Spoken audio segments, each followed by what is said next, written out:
다음으로 발제를 듣도록 하겠습니다. 다음 우리 김현준 산업은행 노동조합위원장님 모시고 발제를 듣도록 하겠습니다. 예, 안녕하십니까. 금융산업노동조합 산업은행지부 위원장 김현준입니다. 앞에 김대중 교수님 자료가 워낙 많아서 저는 시간이 오래 걸릴 줄 알았는데 역시 프로신 것 같습니다. 어떻게 시간을 딱 맞춰서 이렇게 진행하시는지. 오늘 제가 어떤 발표를 할까 고민을 많이 했었습니다. 저희 그 산업은행 관련해서 어떻게 말씀을 드려야지 부산 이전에 대한 부당함을 얘기할까 했었는데요. 제가 국회의원 분들을 뵈면서 느낀 게 뭐냐면 이분들이 산업은행에 대해서 정확하게 모르고 계시는구나. 산업은행이 어떤 은행인지를 모르고 계시고 일반 시중은행과 같은 은행이라고 생각을 하시는 걸 느꼈습니다. 그래서 오늘 이 자리에서는 저희 산업은행의 역할에 대해서 말씀을 드리다 보면 왜 산업은행이 부산으로 가면 안 되는지에서 아실 수 있으실 것 같아서 산업은행의 역할에 대해서 말씀을 좀 드리도록 하겠습니다. 먼저 저희 설립 근거를 한번 보도록 하겠습니다. 산업은행은 법에 의해서 설립된 정책금융기관입니다. 여기 나와 있는 대로 보게 되면 산업의 개발 육성, 사회 기반 시설의 확충, 지역 개발, 금융시장 안정 및 그 밖에 지속 가능한 성장 촉진 등에 필요한 자금을 공급하고 관리하는 것을 목적으로 삼고 있습니다. 다시 말씀드리면 정부의 산업 정책을 금융 측면에서 지원하여 한국 경제 성장을 견인하라는 뜻입니다. 여러분 한번 생각해 보십시오. 우리 6.25 전쟁 이후에 60년대 그때는 뭐 폐허였죠. 70년대부터 우리가 했던 정부 추진들이 뭐가 있습니까? 70년대는 중화학공업, 자동차 산업 육성이 있었습니다. 80년대는 전자, 기초소재 육성이 있었죠. 90년대는 뭐가 있었습니까? 통신, 반도체. 그걸로 지금 저희 먹고 살고 있습니다. 지금은 뭐가 있습니까? 녹색금융, 벤처가 있습니다. 많이들 말씀하십니다. 산업은행 이제 너네들 역할이 끝난 거 아니냐? 너네 정체성이 뭐냐? 저희 정체성은 이겁니다. 미래의 먹거리 산업을 준비해야 된다. 밑에 보시게 되면 민간 진출이 어려운 분야에 우리는 진출을 먼저 합니다. 그거를 모험성 자본이라고 하죠. 일반 시중은행들이 접근하기 어렵습니다. 그것에 저희는 금융시장의 마중물 역할을 하고 있다라는 말씀 드리고요. 아울러 저희는 시장 안전판 역할도 진행을 하고 있습니다. 생각해 보십시오. 98년 IMF 때, 금융위기 때, 그리고 코로나19 위기 때 어느 은행이 역할을 했었습니까? 바로 산업은행입니다. 금융위기 때 보게 되면은 일반 시중은행 같은 경우에는 자금 공급 규모를 줄였습니다. 하지만 저희 산업은행은 대폭 늘립니다. 왜 그렇겠습니까? 힘든 기업들을 저희는 막아야 됩니다. 주요 저희 업무 소개를 좀 드리도록 하겠습니다. 기업금융입니다.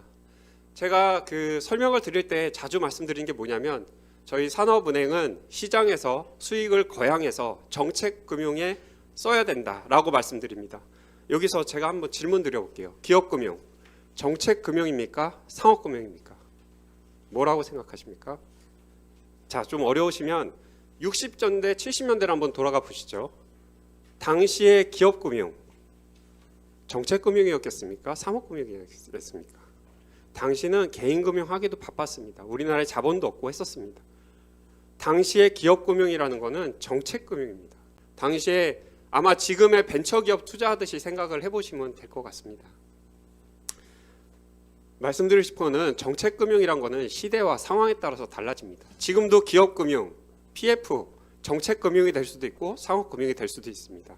앞에서 말씀드렸다시피 모험성 자본에 투자되는 것, 그것이 정책금융이고 그게 저희 산업은행이 해야 될 역할인 것입니다. 저희 산업은행의 30% 이상의 고객들은 대기업입니다. 근데 이 대기업들의 저희 은행 입장에서의 애로사항은 뭐냐면 이 대기업들이 단순 대출을 원하지가 않아요. 이미 본인들 자금은 넉넉하기 때문에 단순 대출이 아니라 아주 고도화된 금융 기술을 원하는 그런 여신을 원하고 있습니다. 따라서 저희는 그거에 대해서 상당히 많은 고민과 어떤 그 외국의 그 사례라든지 그런 것들을 바탕으로 해서 그 고도화된 금융 기술을 적용을 하고 있습니다.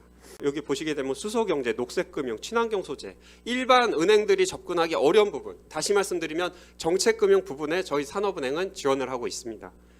밑에 저희 기업 금융 프로세스를 넣어놨습니다. 넣어놓은 이유는 저희가 아까 말씀드렸던 70% 이상이 본점 내 70% 이상이 영업부서이지만 그 영업부서와 연관돼 있는 90% 가까운 부서들이 이렇게 영업부서들로 되어 있다는 걸 말씀을 드리고요. 움직이려면 같이 움직여야 됩니다. 서로 긴밀하게 협의하고 확인해야 되는데 그 부분 어떻게 됩니까? 다 같이 연관돼서 이루어져야 됩니다. 아까 말씀드렸다시피 되게 중요한 아주 심도 있는 기술금융을 사용을 해야 되는데 그 부분에 있어서 놓칠 부분이 하나도 없습니다. 그럼 저희가 부산에 있다 그러면 안 됩니다. 다음 보겠습니다. 구조조정입니다.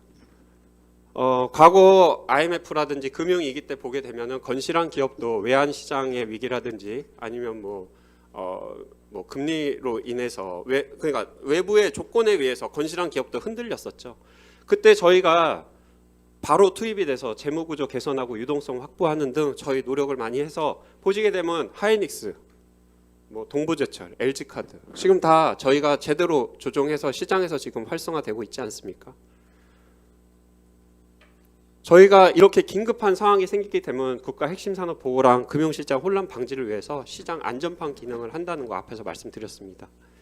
근데 지금 같은 경우에는 과거와는 좀 양상이 바뀐 것 같아요. 글로벌 공급 과잉으로 인해서 지금은 각 산업별로 사이클이 생기게 됐습니다. 조선도 그렇고 해운도 그렇고 여러분 잘 아실 겁니다. 근데 그때 뻔히 이 기업에 대한 대출이라든지 여신이라든지 이런 걸 해야 되지만 일반 시중은행들 리스크를 회피하게 되죠. 당연히 그럴 수밖에 없습니다. 본인들이 이익을 내야지 주식회사이기 때문에 그럴 수밖에 없죠. 하지만 저희 산업은행은 절대 그렇지 않습니다. 저희는 시장 안전판 기능을 해야 되기 때문에 저희는 과감하게 들어갑니다. 보게 되면 대우조선 해양도 그렇고 여기 있었던 HMM도 그렇습니다. 두산중공업도 그렇고요. 사업이 무너짐으로써 국가 경제에 일으켜지는 문제라든지 그리고 그 해당 기업은 없었습니까? 긴급하게 움직여야 됩니다. 긴급하게. 근데 산업은행이 부산에 있다고 생각을 해보십시오. 구조조정 부서가 부산에 있다고 생각해 보십시오. 이 긴급한 때 절대 있을 수 없습니다.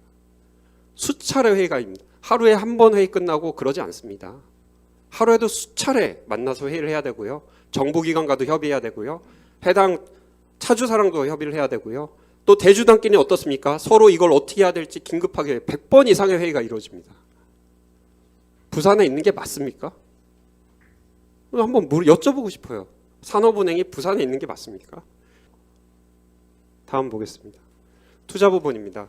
저희가 직접 투자, 간접 투자 여러 개를 하고 있는데요. 여기서 말씀드리고 싶은 거는 벤처를 먼저 말씀드리고 싶습니다. 왜냐하면 저희는 시장 마중물 역할을 한다고 했었고 저희 미래 먹거리 산업의 가장 큰 부분이 지금 현재는 벤처와 녹색금융이라고 생각을 합니다. 여러분 음식 시키실 때 혹시 뭐로 시키시나요? 전화하시나요? 짜장면집에? 아니죠. 요즘은 저는 요기요 많이 쓰는데요. 배달의 민족 사용하시죠. 그 전에 생각해 보시면 직접 전화를 했었어요. 그렇죠? 신생업체 생겨도 몰랐습니다. 근데 음식계 플랫폼이 만들어지면서 어떻게 됐습니까? 공급자들이 들어왔죠. 그쪽에 기업 음식 가게들이 들어옵니다. 거기에 맞춰서 소비자들도 들어옵니다. 이런 식으로 플랫폼이 만들어지면 거기에 덧붙여서 무언가가 더 얹혀지게 되고 활성화가 됩니다. 저희도 그런 식으로 이 벤처 생태계를 만들어야 되겠다라고 생각을 해서 만든 것이 플랫폼입니다. 이 벤처 플랫폼을 통해서 진행을 하는데 대표적으로 넥스트 라운드와 넥스트 라이즈가 있습니다.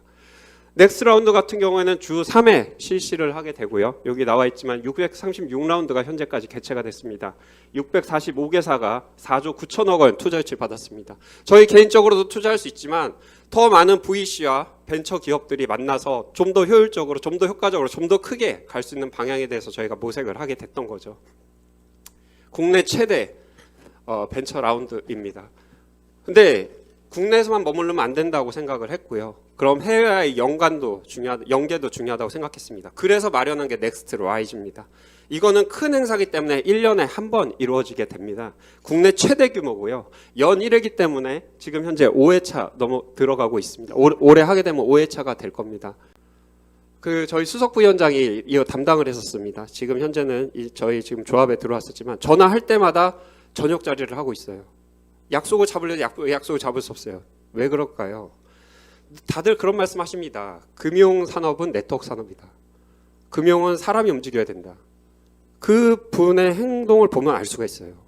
왜냐하면 그 안에서 다음에 VC는 누구로 할지, 다음에 테마는 뭐로 할지 다음 벤처의 회사는 설명회는 뭐로 가질지가 그 자리에서 다 이루어져요. 근데 저희가 부산으로 가게 되면 저희가 그 네트워크에 낄 수가 있을까요? 저는 절대 불가하다고 봐요. 저희가 직접 투자와 간접 투자도 진행을 합니다. 근데 저희는 이제 유니콘 기업의 육성을 위해서 1,000억, 2,000억 이렇게 좀 유니콘 기업을 하기 위해서 직접 투자도 하고 있고요. 간접 투자도 저희가 LP로 참여를 하고도 있고 또 테마 모태 펀드를 만들어서 펀드 형식으로도 진행을 합니다. 근데 여기도 보면 이 투자사들 있죠. 이 투자사들과의 미팅도 상당히 중요합니다. 그렇기 때문에 또 그 투자사들이 다 어디 있습니까? 다 서울에 있습니다. 그렇기 때문에 긴밀한 협업을 위해서는 저희는 서울에 유치해야 된다는 거 다시 한번 말씀드리겠습니다. 프로젝트 파이낸싱입니다. 프로젝트 파이낸싱 말씀드리면 다들 좀 오해를 하고 계시는 게 있어요. 그러면서 이 프로젝트 파이낸싱, 지역 개발 프로젝트 파이낸싱 말씀하시면서 산업은행 부산 가도 되는 거 아니야? 이런 말씀하시는데 저희가 삽 들고 시멘트 퍼 나르고 그러지 않습니다. 저희가 여기서 하는 것들은 여기도 나와 있지만 저희는 금융 자문 및 금융 주선을 수행을 하고 있습니다. 사업 구조 분석 및 금융 조건 협의를 하고요. 아까 말씀드린 신디케이션 구성을 하고요. 약정 체결을 합니다. 최초에 PF 사업이 뭔지 혹시 아십니까? 95년에 있었던 인천공항 고속도로 사업이었습니다. 95년에 그 사업에 최초로 시행을 했던 게 처음에 주선을 했던 게 저희 산업은행입니다. 외국에 있었던 PF 사례를 저희가 공부를 해서 국내에 도입을 했고 지금은 PF 이 기술이 일반 시중은행에서도 많이 쓰이고 있어요. PF 구조도입니다. 간략인데 제가 PF를 설명드리고 싶어서 이 구조도를 넣은 게 절대 아닙니다. 보게 되면 아까 저희가 금융 주선하고 한다고 했었죠. 사업성 검토, 회계법인이랑 합니다. 법률 검토, 감정평가, 보험, 더군다나 금융기관들 아까 말씀드렸던 1조짜리, 3조짜리 할 때 금융기관들이 대주단을 만든다고 말씀드렸습니다. 그 대주들 다 어디에 있습니까? 그리고 회계법인, 법무법인, 감정평가, 보험사들 다 어디에 있습니까? 서울에 있습니다. 그럼 PF 이루어질 때 저희가 삽 들고 퍼나르는 게 아닌데 저희가 지방에 있는 게 맞아요? 아니면 서울에 있는 게 맞아요? 제대로 하려고 그러면 서울에 있어야 됩니다. 발행시장입니다. 저희가 회사채도 많이 발행을 하는데요. 여기서 말씀드리고 싶은 거는 저희 보게 되면 ESG, PCBO 어려운 것들을 저희가 진행하고 있습니다. 아까 말씀드린 모험성 자본에 저희는 지금 진행을 하고 있고요. 회사채를 하더라도. 그리고 여기 보게 되면 아마 보이실 겁니다. 같이 하는 주관사들 한번 봐보십시오. 메릴린치, 파리바, 시티, HSBC. 국내 은행 증권사들이 없습니다. 그럼 이 기업들이 이 회사들이 우리 산업은행 만나기 위해서 부산으로 올까요? 오히려 빼고 할 것 같아요. 저 같으면. 그럼 왜 산업은행에 지금 제일 앞에 선두에서 달리고 있는 사람들의 족쇄를 채워서 왜 그걸 막고 있는 겁니까? 사모펀드 또한 저희가 시장 선도 역할을 했는데요. 이 사모펀드 같은 경우에는 지금 현재 예전에 2000년 초반에는 저희 IMF 이후 때 국내 건실한 기업들이 외국으로 팔려 나가는 걸 막기 위해서 저희가 PF를 구성을 해서 막았었고요. 지금 같은 경우에는 그린 관련된 사업들 위주로 해서 PF를 진행하고 있다는 거 말씀드리겠습니다. M&A 또한 똑같습니다. 근데 여기서 이 부분을 다 넣은 게 뭐냐면 이것도 네트워크 산업이라는 거예요. 이것도 아는 사람들이 들어가서 그 네트워크 내에서 진행을 한다라는 거 말씀드리기 위해서 드렸습니다. 그럼 이 발행시장, PF, M&A 부산에 있는 게 맞습니까? 서울에 있는 게 맞습니까? 다음 말씀드리겠습니다. 코로나19 금융 지원입니다. 이거를 볼 때마다 저는 화가 납니다. 왜? 산업은행 부산 이전하라고 해놓고는 필요할 때는 저희 산업은행 해요. 글로벌 금융위기 터졌을 때 아까 말씀드렸고 코로나19도 그렇고 그 전에 IMF 때도 그렇고 이번에 아실지 모르겠는데 UAE에서 방문했었을 때 무바달라 얘기가 나왔습니다. 300억 불 투자한다고 무바달라에서 38조 정도 되는 것 같아요. 큰 사업권입니다. 정해진 건 아무것도 없고 얘기한 건 산업은행에서 그거에 대해서 협상해서 진행해라라는 거예요. 지금 저희 그걸로 아주 골머리 쌓고 있습니다. 어떻게 해야 될지. 왜 정해진 게 아무것도 없어요. 뭐에 대해 투자할지도 아무것도 몰라요. 만들라는 거예요. 근데 부산 이전하랍니다. 다음 자금 조달 부분입니다. 이 부분에 있어서도 많이 오해하시는 부분이 있어서 산업은행에 대해서 제가 좀 드리고 싶은 말씀이 뭐냐면 그런 말씀들을 하세요. 산업은행이 세금으로 운영되는 기관 아니냐. 절대 그렇지 않습니다. 저희는 시장에서 저희가 수익을 내서 그거를 바탕으로 아까 말씀드렸던 정책 자금을 지원을 합니다. 그리고 거기에 또 남는 걸로 정부 배당도 합니다. 2021년에 저희 8천억 원 넘게 아마 공공기관 중에서 최다 배당입니다. 최다. 8천억 원 넘게 정부에 배당했습니다. 그런 알짜 기업입니다. 저희가 이 조달을 할 때 그러면 자금 조달할 때 어떻게 하냐. 저희는 7대3 구조를 갖고 갑니다. 상금채 발행을 70% 이상 하고요. 나머지 예수금은 한 30% 정도 되는데요. 어쨌든 상금채 발행을 해서 이제 대외 신용도 바탕으로 해서 상금채 발행을 해서 그걸 바탕으로 해서 저희가 정책 자금을 뿌리고 있습니다. 근데 그 상금채 담당 부서가 그럼 또 부산에 간다? 되겠습니까? 제대로. 국내만 하는 것도 아니고 해외에서도 들어오는데 절대 안 됩니다. 상금채 시장 무너졌을 때 본점이 부산 이전 시에 거래 비용 상승하게 되고 대여 신용도 하락은 저는 명실상부하다고 봅니다. 조달금리 상승이 되겠고요. 채권 수요 감소 등의 자금 조달 여건 악화가 예상됩니다. 이 얘기는 길게 썼는데요. 뭐냐면 대출금리 상승입니다. 우리 기업들 곡소리 납니다. 그래서 제가 좀 격양돼서 말씀드린 것 같습니다. 근데 예정된 시간이 좀 넘어서 뒤에 Q&A는 뒤에서 좀 궁금하신 거 있으면 말씀 주시고요. 어쨌든 저희 역할에 대해서 말씀을 드렸습니다. 근데 이거 말씀드리다 보면 어떤 생각이 드시나요? 산업은행이 부산 가는 게 맞다고 생각되시나요? 그래서 저희 직원들은 이런 자리를 통해서 이런 안내를 좀 드리고자 하는 겁니다. 오늘 자리 마련해 주셔서 다시 한번 감사드리고 이따가 다시 말씀 나누도록 하겠습니다. 감사합니다.